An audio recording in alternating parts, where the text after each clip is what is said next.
বন্ধু বান্ধৱীসকল, আপোনালোকে এই দৃশ্যটো দেখাৰ পাছত খন্তেক সময়ৰ কাৰণে হ'লেও আপুনি আচৰিত হৈ পৰিব।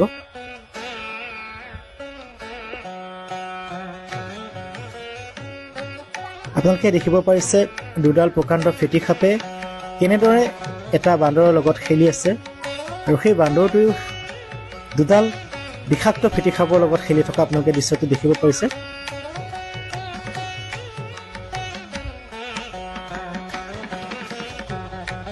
সঁচাকৈ বন্ধু বান্ধৱীসকল, ভগৱানৰ লীলা আপোনালোকে দেখিব পাইছে। প্ৰভু শ্ৰীৰাম আৰু মহাদেৱৰ এই লীলা দেখি সকলোৱে আচৰিত হৈ পৰিব।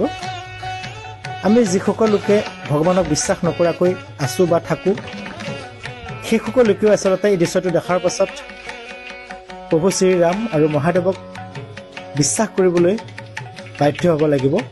আপোনালোকে দেখিব পাৰি আছে বান্দৰটোক দুডাল ফেটি সাপে কেনেদৰে মেৰিয়াই ধৰি আছে, যদিও বান্দৰটোৱে কোনো ধৰণৰ ভয় খোৱা নাই বা সাপ দুডালেও বান্দৰটোক কোনো ধৰণৰ অনিষ্ট সাধন কৰা নাই।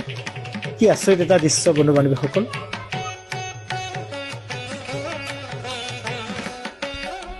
কিমান সুন্দৰ এটা দৃশ্য বন্ধু বান্ধৱীসকল। আপোনালোকৰ এই দৃশ্যটো দেখাৰ পাছত আপোনালোকৰ অনুভৱ কেনেকুৱা হৈছে প্ৰকৃততে আপোনালোকে কমেণ্ট বক্সত জনাবলৈ একেবাৰে নাপাহৰিব। লগতে যদি ভিডিঅ'টো